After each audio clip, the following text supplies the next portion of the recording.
የአቦል ዜና ቤተሰቦች ዛሬም ለእናንተ ይሆናሉ ያልናቸው መረጃዎች ይዘናል። በቅድሚያም ርዕሶቹን እናስደምጣቸዋለን። ትግራይ ክልል ለብሔራዊ ባንክ ወርቅ በማቅረብ ቀዳሚ እንደሆነ ተገለጸ። ጀዋር መሐመድ ለኤርትራው ፕሬዝዳንት ኢሳያስ አፈወርቂ መልስ ሰጠም። በ9 ወራት ውስጥ 176 ሰዎች ራሳቸውን ማጥፋታቸው እያነጋገረ ነው። ጠቅላይ ሚኒስትር አብይ አህመድ ከብፁዕ ወቅዱስ ፖፕ ሊዮ 14ኛ እና ከጠቅላይ ሚኒስትሩ ጋር መወያየታቸውን ገለጹም። የነጌታቸው ረዳ ፓርቲ ተመዘገበም። የውጭ ባለሀብቶች በኢትዮጵያ የኢንሹራንስ ዘርፍ እንዲሰማሩ የሚፈቅድ አዋጅ ተዘጋጀም። እንዲሁም ትራምፕ ፑቲንን የተሳደቡበትን ምክንያት እንነግራችኋለን። አብራችሁን ቆዩ።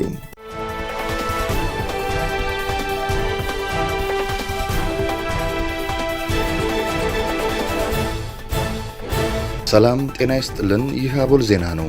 ክቡራን አድማጭ ተመልካቾቻችን ሰላማችሁ ይብዛ፣ ጤና፣ ፍቅር፣ ደስታ በእያንዳንዳችሁ ጎጆ ይግባ።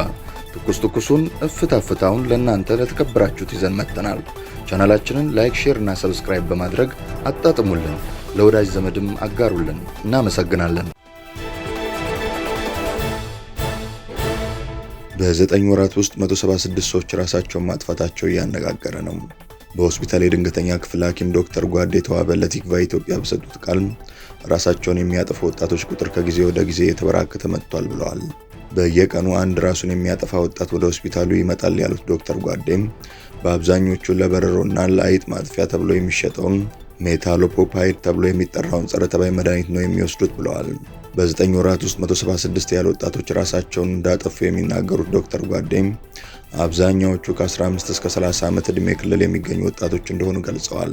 ተጎጂዎች ራሳቸውን ማጥፋታቸው በምርመራ ነው የተገኘው ያሉ ሲሆን በተጨማሪ ከቤተሰቦቻቸው የሚገኘው መረጃ እንደሚያመለክተው በራሳቸው ላይ አደጋውን ከመፍጠራቸው በፊት ይናገሩት የነበረውን ቃላት እንዲሁም መድኃኒቱን ከወሰዱ በኋላ አጠገባቸው የሚገኘው የወሰዱት መድኃኒት መያዣም ራሳቸውን ለማጥፋታቸው ማረጋገጫ ነው ብለዋል። ከዚህ ባለፈ መድኃኒቱን ከወሰዱ በኋላ በፍጥነት ወደ ሕክምና ተቋም መጥተው የተረፉ ወጣቶች ቃለ መጠይቅ ሲደረግላቸው ራሳቸውን ለማጥፋት ያነሳሳቸው ከቤተሰብና ከፍቅር ጓደኛ ጋር የሚደረግ ጊዜያዊ ግጭት እንዲሁም ኑሮ መረረን የሚሉ ምክንያቶች እንደሚሰጡ ዶክተር ጓዴ ተናግረዋል። በተለይ የጸረ ተባይና ተዋሲያን ማጥፊያ መድኃኒቶች ከተፈለገው ዓላማ ውጪ እየዋሉ ስለሆነም ገበያ ላይ በስፋት እንዳይገኙ ጥብቅ ቁጥጥር መደረግ አለበት ሲሉ ማሳሰቢያ ሰጥተዋል። ጠቅላይ ሚኒስትር አብይ አህመድ ከብፁዕ ወቅዱስ ፖፕ ሊዮ 14ኛ እና ከጠቅላይ ሚኒስትሩ ጋር መወያየታቸውን ገለጹ። ትላንት ወደ ጣሊያን ሮም ከተማ ያቀኑት ጠቅላይ ሚኒስትር አብይ አህመድ ከአዲሱ የሮማ ካቶሊካዊት ቤተክርስቲያን ሊቀ ጳጳስ ብፁዕ ወቅዱስ ፖፕ ሊዮ 14ኛ ጋር በቫቲካን ተገናኝተው መወያየታቸውን ገልጸዋል። በፈረንሳይ ፓሪስ የተጀመረው የጠቅላይ ሚኒስትር አብይ አህመድ እና ልዑካቸው የሥራ ጉብኝት በሌሎችም የአውሮፓ ሀገራት ቀጥሎ በትላንትናው ዕለትም ከልዑክ ቡድናቸው ጋር ጣሊያን ሮም ገብተዋል። በጣሊያን ጉብኝታቸው ከአዲሱ የሮማ ካቶሊካዊት ቤተክርስቲያን ሊቀ ጳጳስ ጋር መወያየታቸውን የገለጹት ጠቅላይ ሚኒስትሩ ውይይቱ በሁለትዮሽና ባለብዙ ወገን ጉዳዮች ላይ ያተኮረ መሆኑን ተናግረዋል። በተጨማሪም ለዓለም ሰላም ያለንን የጋራ አቋምም ተወያይተናል። የትምህርት ተደራሽነትን የማስፋት አስፈላጊነትን በተመለከተም የጋራ ስምምነት ይዘናል ሲሉም በማህበራዊ ትስስር ገጻቸው ባጋሩት መረጃ ገልጸዋል። ጠቅላይ ሚኒስትር አብይ አህመድ በተጨማሪም ከዊቢውልድ ግሩፕ ዋና ስራ አስፈጻሚ ፔትሮ ሳሊኒ ጋር በሮም ከተማ መወያየታቸውን ገልጸዋል። አክለውም በጥቂት ወራት ውስጥ በሚጠናቀቀው የኢትዮጵያና የአፍሪካ ኩራት በሆነው ታላቁ የኢትዮጵያ ህዳሴ ግድብ እንዲሁም በኮይሻ ግድብ ፈጣን አፈጻጸም እንደታየው ሀገራዊ ግቦቻችንን በማሳካት ረገድ ከዊቢውልድ ግሩፕ ጋር ያለንን ትብብር ወሳኝ ነው ብለዋል።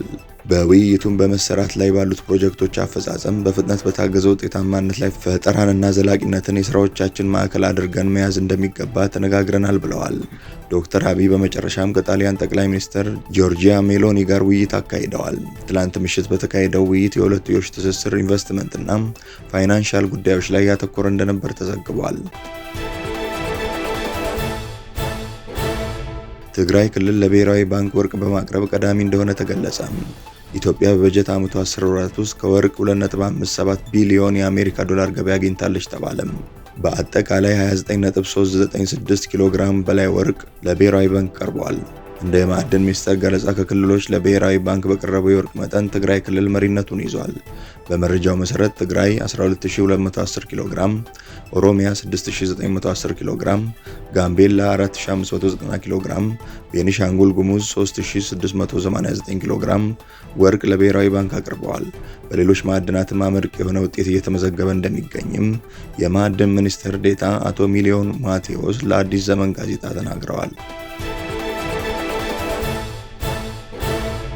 ጀዋር መሐመድ ለኤርትራው ፕሬዝዳንት ኢሳያስ አፈወርቂ መልስ ሰጠ። ጀዋር መሐመድ ለኢሳያስ አፈወርቂ ንግግር መልስ ሰጥቷል። የኤርትራው ፕሬዝዳንት ኢሳያስ አፈወርቂ ትላንት ያደረጉትን ንግግር ትርጉም ማዳመጡን በመግለጽ የጀመረው ጀዋር በሁለት ቁልፍ ነጥቦች ላይ አስተያየት መስጠት ፈልጋለሁ ብሏል። ሲያስረዳም ፕሬዝዳንት ኢሳያስ የቀድሞ የጦር አጋራቸውን አብይ አህመድን የኦሮሞን ጥቅም የማይወክለውን የኦሮሞ ርዕዮተ ዓለም የሚያራምድ በማለት ከሰዋል ካለ በኋላም በዚህ ንግግር ደስተኛ አለመሆኑን አስታውቋል። ኦሮሞማ የፖለቲካ ርዕዮት አይደለም ያለው ጀዋር ይህ የኦሮሞ ማንነት ወይንም ባህል መገለጫ ቃል መሆኑን አስረድቷል። ልክ ኤርትራዊ ወይንም ኩኩዩ እንደማለት መሆኑንም ገልጿል።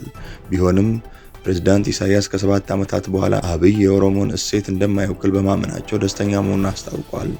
ለ10 ዓመታት ከኤርትራ ጋር ሲሰሩ የነበሩትን የኦሮሞ ፖለቲካ መሪዎች ጨምሮ የኦሮሞ ምሁራንና የተከበሩ የሀገር ሽማግሌዎች ለዲሞክራሲያዊ ሽግግር አብይን ሲደግፉ መቆየታቸውን የጠቀሰው ጀዋር ይሁንና ቤተ መንግስት ከገባ በኋላ እነዚህን ገለል እንዳደረጋቸው አስረድተዋል። በኤርትራና በኢትዮጵያ መካከል የተፈጠረው የአጭር ጊዜ ትብብር ዘለቂታዊነት ሊኖረው እንዳልቻለ የጠቀሰው ጀዋር እንደዚህ አይነት የአጭር ጊዜ ግብ ያላቸው ስሌቶች በሁለቱ ሀገራት መካከል መደገም እንደሌለበት አሳስበዋል። የፕሬዝዳንት ኢሳያስ ንግግር በሁለቱ ሀገራት መካከል ያለው ውጥረት መካረሩን እንደሚያሳይ ጠቁሞም በአፍሪካ ቀንድ ሌላ አውዳሚ ጦርነት ከመምጣቱ በፊት የሚመለከታቸው አካላት ይህንን አደገኛ አካሄድ ለማስቆም አስቸኳይ እርምጃ መወሰድ አለባቸው ብለዋል። የነጌታቸው ረዳ ፓርቲ ተመዘገበ። በጌታቸው ረዳና ጓዶቻቸው ይመራል የተባለው ዲሞክራሲያዊ ስምረት ትግራይ ስምረት የተሰኘ ፓርቲ ትላንት በይፋ ተመዝግቧል። ይህ ከኢትዮጵያ ብሔራዊ ምርጫ ቦርድ ለስምረት የተሰጠው ጊዜያዊ ምዝገባ ፈቃድ የሚያገለግለው ለቀጣይ 3 ወራት ብቻ ነው ተብሏል። ጊዜያዊ ምዝገባ ፈቃዱ የፖለቲካ ፓርቲውን በቋሚነት ለማስመዝገብ የሚያስፈልጉም ተግባራትን ለማከናወን ብቻ እንደሚያገለግል ቦርዱ አሳውቋል። በትግራይ ክልል ሰፊ ተቀባይነትና በርካታ አባላት ያሉት ህወሓት በቅርቡ ሙሉ ለሙሉ ከፖለቲካ ፓርቲነት መሰረዙ አይዘነጋም። የውጭ ባለሀብቶች በኢትዮጵያ የኢንሹራንስ ዘርፍ እንዲሰማሩ የሚፈቅድ አዋጅ ተዘጋጀ። የኢንሹራንስ ዘርፉ ለውጭ ባለሀብቶች ክፍት እንዲሆን የሚያስችል አዲስ አዋጅ በዝግጅት ላይ እንደሚገኝም ተነግሯል። የኢትዮጵያ ብሔራዊ ባንክ የሀገሪቱን የኢንሹራንስ ዘርፍ ለውጭ ባለሀብቶች ክፍት የሚያደርግ አዲስ አዋጅ በዝግጅት ላይ መሆኑን አስታውቋል። ውሳኔው የኢትዮጵያን የፋይናንስ ኢንዱስትሪ ለማዘመን እየተደረገ ካለው ሰፊ ጥረት አንዱ አካል ነው ተብሏል። ይህ የተገለጸው 51ኛው የአፍሪካ ኢንሹራንስ ተቋም ዓመታዊ ኮንፈረንስ እና አጠቃላይ ስብሰባ በአዲስ አበባ በተጀመረበት ወቅት ነው። የብሔራዊ ባንክ ገዢ ማሞ ምህረቱ እንደተናገሩት የባንኩን ዘርፍ ለውጭ ባንኮች ክፍት ያደረገው አዲሱ አዋጅ የፋይናንስ ዘርፋችንን ለማዘመን በተደረገው ጥረት ትልቅ ምዕራፍ እንደሆነ ተደርጎ ይታያል። በዚህ ስኬት ላይ በመመስረት ባንኩ አሁን ደግሞ ትኩረቱን የኢንሹራንስ ኢንዱስትሪውን በማሻሻል ላይ አድርጓል። ዶናልድ ትራምፕ ፑቲንን ተሳደቡ። ሩሲያ በዩክሬን ላይ ከፍተኛ ጥቃት መሰንዘሯን ተከትሎ ትራምፕ ፑቲንን እብድ ነው ሲሉ ተናግረዋል። የዩናይትድ ስቴትስ ፕሬዝዳንት ዶናልድ ትራምፕ ሞስኮ በዩክሬን ላይ ያደረሰችውን ከባድ የአየር ላይ ጥቃትን ተከትሎ በሩሲያ አቻቸው ቭላዲሚር ፑቲን ደስተኛ እንዳልሆኑ ተናግረዋል። ትራምፕ ባልተለመደ ተግሳጽ ምን ነካው ብዙ ሰዎችን እየገደለ ነው ያሉ ሲሆን አክለውም ፑቲንን ፍጹም እብድ ነው ሲሉ ተደምጠዋል። የዩክሬኑ ፕሬዝዳንት ቮሎዲሚር ዜሌንስኪ ቀደም ብለው ዋሽንግተን በቅርብ ጊዜ በሩሲያ ጥቃቶች ላይ የነበራት ዝምታ ፑቲንን የሚያበረታታ ነው ሲሉ በሞስኮ ላይ ጠንካራ ጫና እንዲሁም ጥብቅ ማዕቀቦችን እንድትጥል አጥብቀው አሳስበዋል። ሩሲያም 367 ሰው አልባ አውሮፕላኖችንና ሚሳኤሎችን በመተኮስ በዩክሬን በአንድ ሌሊት ቢያንስ 12 ሰዎችን ስትገድል በደርዘን የሚቆጠሩ ደግሞ ቆስለዋል። ፑቲን በ2022 ሙሉ ወረራ በዩክሬን ላይ ከጀመሩ ወዲህ በአንድ ሌሊት ውስጥ ከፍተኛው ጥቃት በትላንትናው ዕለት ፈጽመዋል። የአየር ሳይረን ማስጠንቀቂያ፣ የሰው አልባ አውሮፕላኖችና ሚሳኤሎች ጥቃት ሲፈጸም በበርካታ የዩክሬን ክልሎች ተሰምተዋል። በሰሜን ምስራቅ ካርኪቭ ከተማ አንድ ሕፃንን ጨምሮ ቢያንስ 3 ሰዎች ቆስለዋል ሲሉም ከንቲባ ኢጆር ቴርኮቭ ተናግረዋል። እሁድ ዕለት በኒው ጀርሲ ለጋዜጠኞች ትራምፕ ስለ ፑቲን ሲናገሩ ለረጅም ጊዜ አውቀዋለሁ፣ ሁልጊዜም ከእርሱ ጋር ተስማምቼ ነበር፣ ግን እሱ ሮኬቶችን ወደ ከተማዎች በመላክ ሰዎችን እየገደለ ነው እና በጭራሽ አልወደውም ብለዋል። ትራምፕ አሜሪካ በሩሲያ ላይ የምትጥለውን ማዕቀብ ለመጨመር እያሰቡ እንደሆነ ተጠይቀው ሲመልሱ በፍጹም ብለዋል። የዩናይትድ ስቴትስ ፕሬዝዳንት ከዚህ በፊት ደጋግመው ይዝቱ ነበር፣ ነገር ግን በሞስኮ ላይ ምንም አይነት ገደቦችን ተግባራዊ ለማድረግ ገና ነው ሲሉ ተናግረዋል። ብዙም ሳይቆዩ ትራምፕ በትሩዝ ሶሻል ላይ ባሰፈሩት መልእክት ፑቲን በፍጹም አብዷል ሲሉ ጽፈዋል። ሁል ጊዜ ዩክሬንን እንደሚፈልግ ተናግሬያለሁ፣ ቁርጥራጭ ግዛቶችን ብቻ አይደለም። እናም ምናልባት ይህ ትክክል ሊሆን ይችላል፣ ነገር ግን ይህንን ካደረገ ሩሲያን ወደ ውድቀት ይመራል ሲሉ ተደምጠዋል። ክቡራን አድማጭ ተመልካቾቻችን ስለተከታተላችሁ እናመሰግናለን። የደወል ምልክቷን በመጫን አቦላችንን በትኩሱና በፍታው ሁልጊዜ እንዲደርሳችሁ አድርጉም።